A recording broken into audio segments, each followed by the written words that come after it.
নমস্কার বন্ধুরা, আমি অনুশ্রীর হোম লাইফে জানাই তোমাদের সকলকে স্বাগত।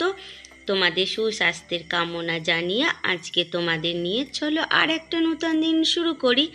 দিনটা শুরু হলো আমার মন্দির থেকে। পুজো অনেক আগেই হয়ে গেছে, আর কালকে রাত্রিরে ঝড় উঠেছিল, সেই ভয়ে জানালার এপাশে নিয়ে চলে এসেছিলাম গাছটা যদি ঝড়ে নষ্ট হয়ে যায়। আর এই দেখো রান্নার কাজে লেগে পড়েছি। পেঁপে, আলু আর কাঁচকলা দিয়ে করব আজকে সুন্দর একটা মাছের ঝোল, আর করে নেব লাউ শাকের ভর্তা। চলো কিভাবে রান্নাগুলো করি সেটাই তোমাদের সঙ্গে শেয়ার করব। এই যে ঝোলটা করছি বন্ধুরা, এটা খেতেও যেমন খুব সুন্দর আর শরীরের পক্ষেও খুব উপকারী। আর এর জন্য দেখো জিরে আর মৌরি আমি বেটে নিচ্ছি। এটাই হলো এই তরকারির মশলা। আর মাছগুলো আমি ভেজে নেব। আজকে রুই মাছ দিয়ে করব পেঁপে, আলু, কাঁচকলা দিয়ে ঝোল। এটা যে শরীরে ঠান্ডাও রাখে, আবার খেতেও খুব সুন্দর লাগে। বন্ধুরা তোমরা তো দেখতেই পেলে সব রকম সবজিগুলো আমি কুকারে দিচ্ছিলাম, 2টো সিটি দিয়ে নিয়েছি। আর মাছ ভাজার তেলের ওপরই দিয়ে দিলাম তেজপাতা, আর দিয়ে দিলাম 5 ফোড়ন, দিয়ে দেবো একটা শুকনো লঙ্কা।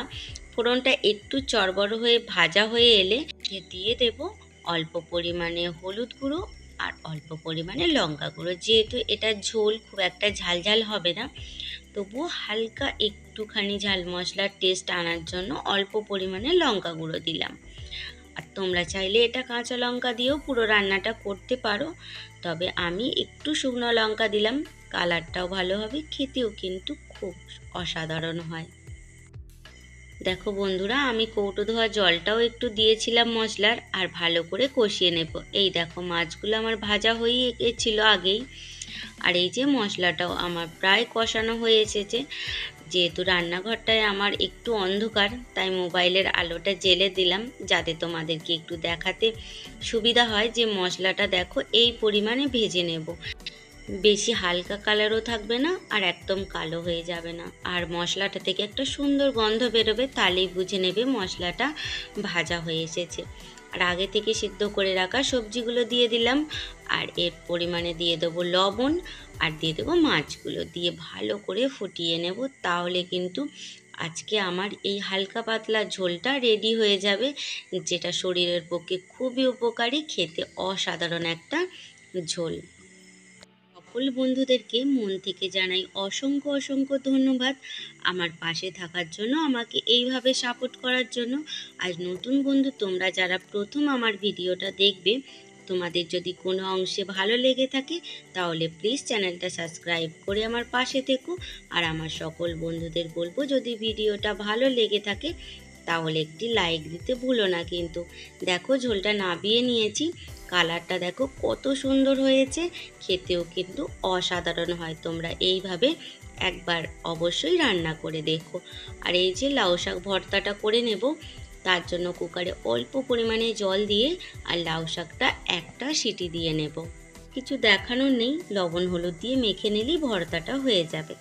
আর এই যে বিকেলে ছাদে চলে এসেছিলাম গাছে জল দিতে, আর দেখো ফুলটাও তোমাদের সঙ্গে শেয়ার করছি। আর কালকে যে গোলাপটা শেয়ার করেছিলাম, দেখো বেশ অনেকটাই কিন্তু ফুটে গেছে, কত সুন্দর দেখতে লাগছে বলো তো। শীতের পরেই হঠাৎ করে যে গরম পড়ে গেল, তার জন্য দেখেছো গাছটা একটু লালচে ভাব হয়ে গেছে, আস্তে আস্তে ঠিক হয়ে যাবে। আর এই দেখো এই ফুলটার কথা মনে আছে তো তোমাদের? দেখো কত সুন্দর ফুটেছে, দেখেছো? গাছটা অল্প প্রাণ এখনও রয়েছে, আর দেখো খুব সুন্দর কিন্তু আমাকে ফুল দিচ্ছে। আর এই যে চন্দ্রমল্লিকা গাছগুলোতেও ফুলগুলো দেখো, কি বলো তো, দুপুরে রোদ্দুরে পাতাগুলো এইভাবে ঝিমিয়ে যায়, আবার বিকেলে জল দিলে আস্তে আস্তে ঠিক হয়ে যায়। কিন্তু প্রচুর পরিমাণে রোদ্দুর, তো কিছু করার নেই এখানে। এই দেখো বন্ধুরা, কয়েকটা ডাঁটা বসিয়েছিলাম পত্তলিকার, মনে আছে? গাছটা কত সুন্দর হয়ে গেছে দেখো। এটা নিচের ঘরে আজকে নিয়ে চলে যাচ্ছি। এই যে টেবিল কামিনীটা রয়েছে এখানে, এর পাশেই রেখে দেব। পরে কিন্তু এর একটা সুন্দর জায়গা করব, সেটাও তোমাদের সঙ্গে শেয়ার করব। তাহলে চলো বন্ধুরা, আজ আসি, দেখা হবে আবার। খুব ভালো থেকো।